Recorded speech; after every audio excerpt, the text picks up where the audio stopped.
Hey guys, Dark Hero Josh here, and today I'm going to be talking about a pretty underrated series known as Sakamoto Days, but I can't do that without my buddy here, Io Iri, so please introduce yourself. Hey, it's Ayo, and I just want to say I appreciate you for having me on the channel to talk about Sakamoto Days. But yeah, as Dark Hero Josh just said, we're going to be talking about Sakamoto Days, and yeah. Sakamoto Days, a manga that Io Iri actually put me on, believe it or not. He hit me up this one night and was like, "Oh, you want to make a video?" And I was down. I was down to hear whatever he had in mind, and it was actually pretty interesting. He wanted me to read and catch up with a manga known as Sakamoto Days, the manga that we're going to be talking about today, and pretty much talk about both of our experiences and all the things that come along with it, like the characters, the amazing fights, so on and so on. So, Io, what do you want to talk about first? Alright, so when it comes down to everything, I say we should get into the story and what it's about. So, the story, when it comes down to Sakamoto Days and its story, it starts off as super fun, enjoyable read. But don't get me wrong, with that being said, it also comes off as a story that doesn't know what it wants to be yet, if you get what I'm trying to say.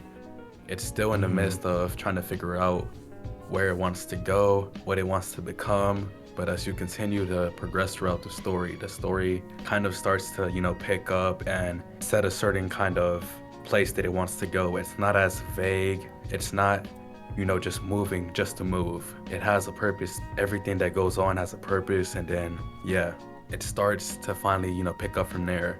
The story just has so many great things to offer. Like you said, the fights, the characters, there's just so many great things about Sakamoto Days that you can talk about. And yeah, I should give a bit of a synopsis. So for the synopsis, you have a retired assassin by the name of Taro Sakamoto, and he's viewed as the strongest assassin of his time. And Sakamoto one day decides to, retire, put the boots away, and live a normal life with his wife and his kid.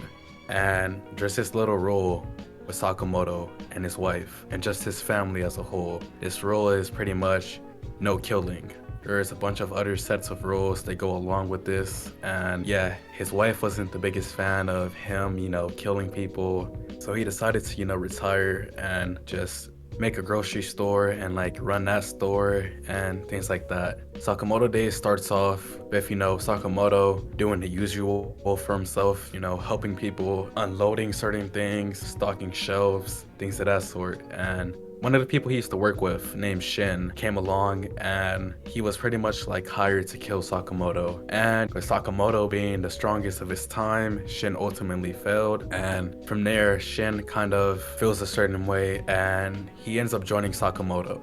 And from there, they go on a bunch of these, little adventures. A bunch of fun stuff happens. There's a lot of comedic moments between the two and just so many things.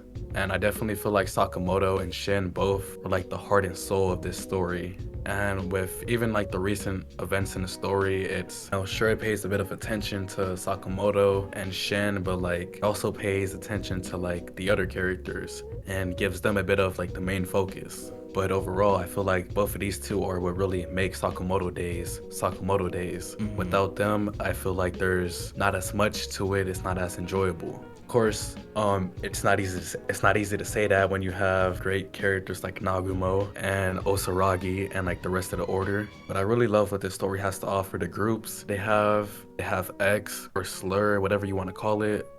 They have the order, and the way that like Yudo Suzuki, if that's his name, I think his name's Yudo, way he's just, building up the order and just like showcasing them. It's been, just amazing so far. The way he's, shown us a bit of Osaragi, Nagumo. He showed us a bit of Kanaguri. We didn't get to see Kanaguri like really fight, but we saw a bit of Kanaguri, and I'm just loving what we're seeing from, the order so far. These are people that I just like don't and like can't see dying anytime soon. Like these people are just insanely built different. And like when I say built different, I mean like built different. Like nobody else in this story can like compare. When it comes to like the whole little strongest in the verse talks, right now I'd have to say it's Nagumo. He's at least top three. There's a bunch of people that can also run for that same kind of, I guess, position of top in the verse. But yeah, the story is just super enjoyable, a bunch of comedic moments, and I'll let you take over.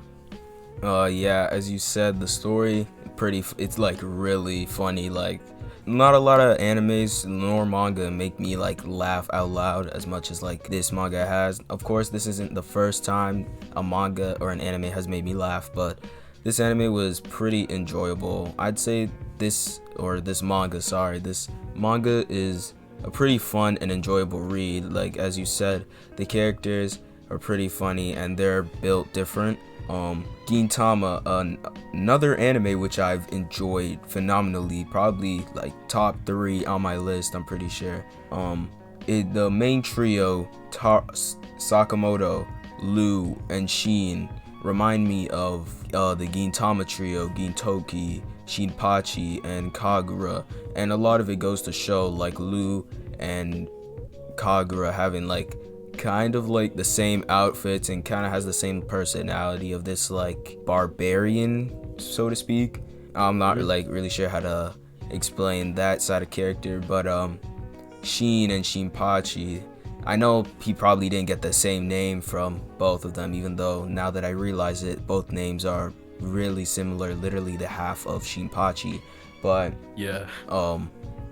they both are like the more calm and collected characters of the series, more like the brains of the series, so to speak.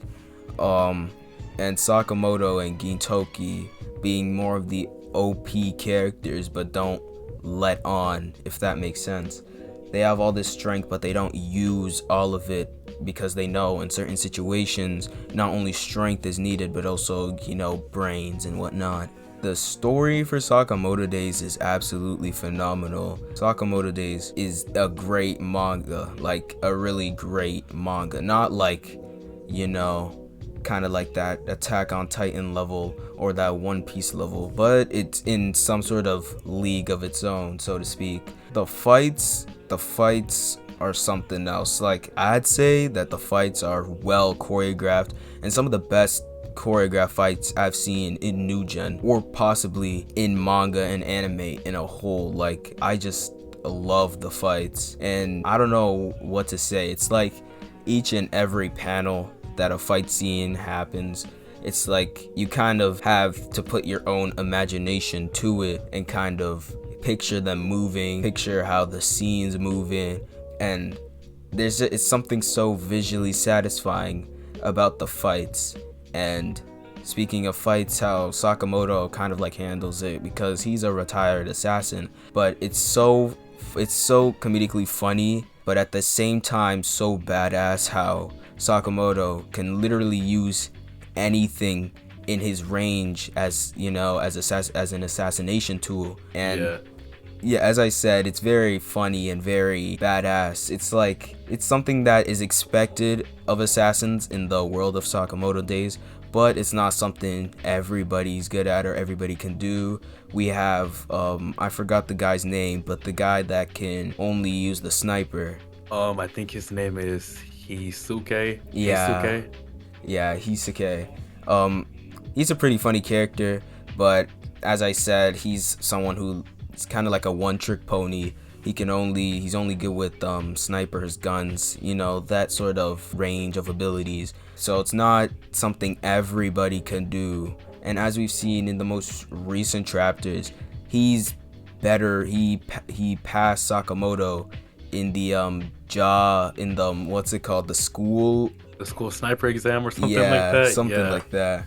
Yeah, that part right there was like, it kind of caught me off guard. It caught me off guard a bit, and I'm like, this guy right here, he surpassed, the great Sakamoto, and he even surpassed Nagumo, which was funny. And it was kind of surprising to me that Nagumo, of all people, was actually like top 3 on that list. And if I'm correct, I think Nagumo was even like ahead of Sakamoto. I might be wrong. Nagumo doesn't seem like the kind of guy to use, snipers, things like that. So it was kind of funny seeing that Sakamoto and, both of them ended up being surpassed by like Keisuke. Yeah, that like one trick pony. But it goes to show how like a lot of the newer characters, Generation. yeah, the newer Yeah. generation are like slowly but surely surpassing the old. But Oh feel yeah. free to add anything. Oh yeah, for sure. And going into like Sakamoto and like just how he uses anything within his perimeter, it's just super funny because like there's times where like he'll use like I guess a little penny and like that will like deflect the bullet, and it's like the most just like hilarious stuff. Like somebody can be shooting at him, boom, deflects the bullet with like a penny, Yeah. and like he'll be shot in the face, and he'll have like some kind of bulletproof glasses. Like I don't know, it's just like a bunch of just crazy stuff going down. Like him like deflecting stuff with pennies is crazy on its own, but then like being shot in the face, being able to just be unscathed, I guess you can say, because of bulletproof glasses is just insane. This man has like he has everything pretty much. There's like a chapter where Sakamoto like I guess shows Shin and Lu like his little shop, I guess. And there's like a whole barrage of weapons. Just a whole inventory of weapons. And like this man's prepared like at all times, and I like that Sakamoto, he's a family man. Like he can listen, he'll let certain things slide, but there's one thing he doesn't let slide, and that's his family. He doesn't like his family getting involved with his business, people trying to target his family. He's fine with having people come after him, but like when it comes to like Ayoi, Shen, Lu, Heisuke, and just people of that sort, he's very protective. He's very aggressive when it comes to them. He doesn't play around when it comes to protecting his family. He doesn't want his family being touched at all. And I like how characters like Shen, Lu, Heisuke, and I guess you can even say Nagumo, they all respect the little rules under the Sakamoto house head table. Like Ayoi has a bunch of rules, and like they all follow her rules pretty much. And it's nice seeing that they have respect for Sakamoto's wife and just all this kind of stuff. And when you talked about the fights earlier, like you said, the fights are like they're just constructed so well. Yeah. They're amazingly choreographed. There's just so many things I can say about the fights. They're always super hype. Anytime there's a fight going on in a manga, you just feel some kind of hype. It doesn't matter what's going on. It can be like the smallest fight and like you still manage to get super hype. And like I say that's definitely one of Yudo's strong suits, building up hype for his readers. And there's not many like writers I can say that are able to build that kind of hype that he does. Like every fight's something different. It's not the same old stuff. There are stories out there that can get super repetitive with their fights and like aren't as, I guess, well choreographed as Sakamoto Days. With Sakamoto Days, there's just always something new, and like he finds a way to keep it, I guess, fresh is what you can say, with each and every single fight, whether that be revolving around the same character or whatever it may be.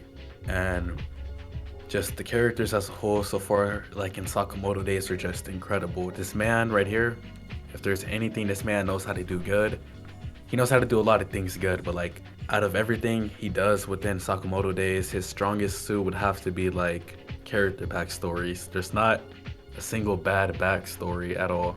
Hold on, let me say that again. There isn't a single bad, backstory to any character. All characters have super good backstories, and he doesn't just throw a bunch of random stuff into it, just because. Like everything makes sense and a bunch of things like that. He's able to make you sympathize and able to, like, I guess, allow you to step into characters' shoes to a certain extent. There are certain characters that you're just like able to relate to, but you're not able to like step inside their shoes. I forgot her name. I think her name was Dump.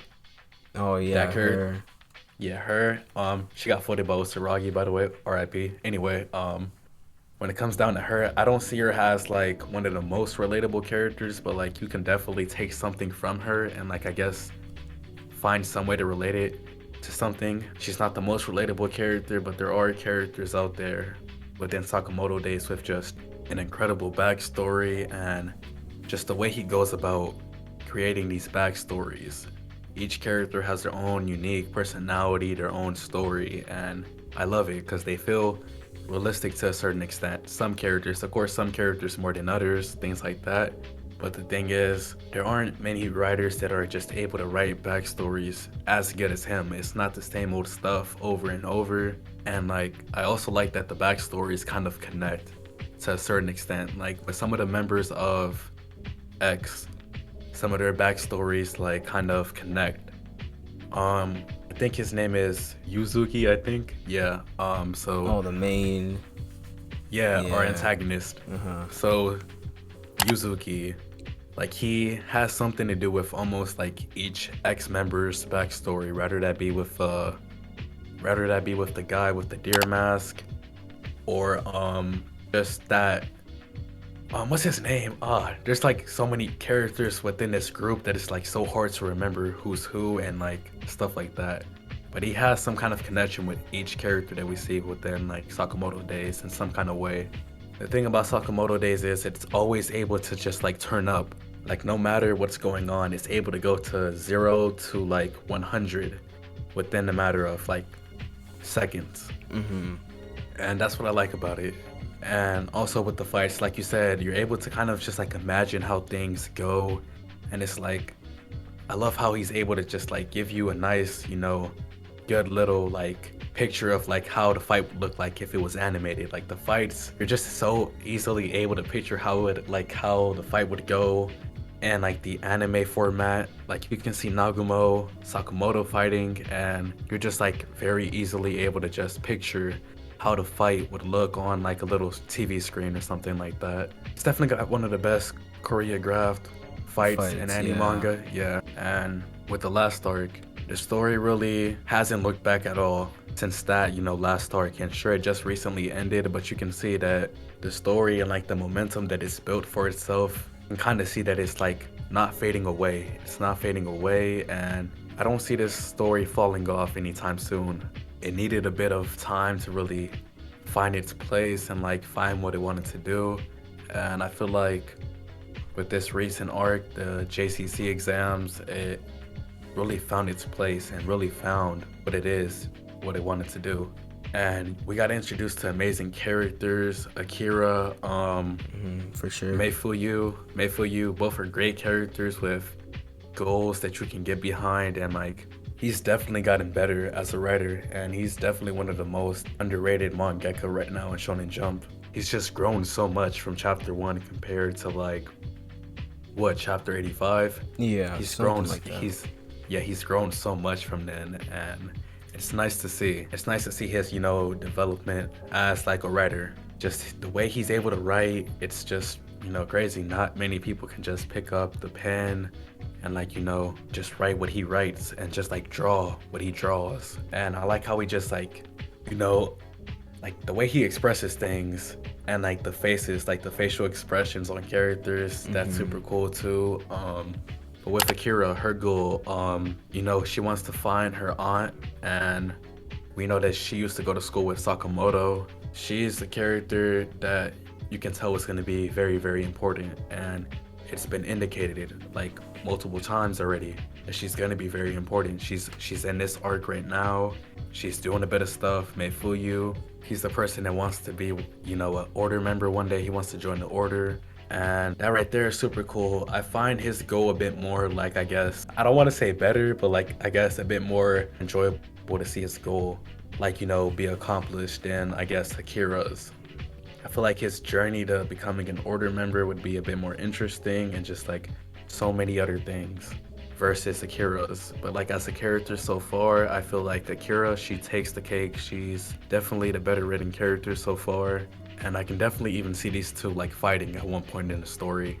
The characters within Sakamoto Days, like shifting away from that, they're like most definitely like the biggest strong suit of the story. They make the story.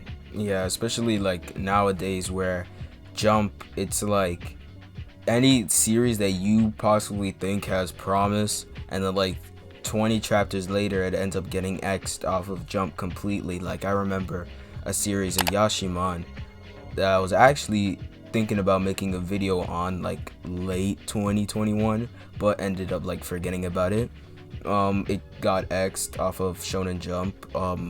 I think on chapter 24, 25, it was pretty sad because it actually seemed like the series had some somewhat of like the potential, but yeah, to end off my main point, what I was trying to say is that Sakamoto Days, or pretty much any series on Jump it can't have a slow start, because like for example Gintama, it has a very slow start, and some might even say that most of the series is filler, but like, it's supposed to be, it's more of a comedy than an action based anime, so that's why you see more comedic episodes, and that's why they're not filler. But yeah, mate, like nowadays series can't have a slow start, and it pretty much has to pick up a lot of traction from like probably like the first 10 chapters, or else it'll get x'd off, because how they have this whole voting system, I heard, or whatnot. I don't know, it's a confusing Yeah, I know what you're process. talking about. Yeah. Yeah, it's a process that I never really looked into, but yeah. Yeah, with that, it's pretty much like if a series isn't selling well, or if it's not selling as well as Jump expected, just axed immediately. I'm not sure if you know what this is, but there's a manga called Phantom Seer, and I mean, there's kind of a bunch of stories in Jump already, or at least there were at the time. So Phantom Seer was kind of like another Exorcist manga, and it was very similar to Jujutsu Kaisen and concept, stuff like that, and it was doing pretty well. It was selling pretty well. Just everything was going pretty well.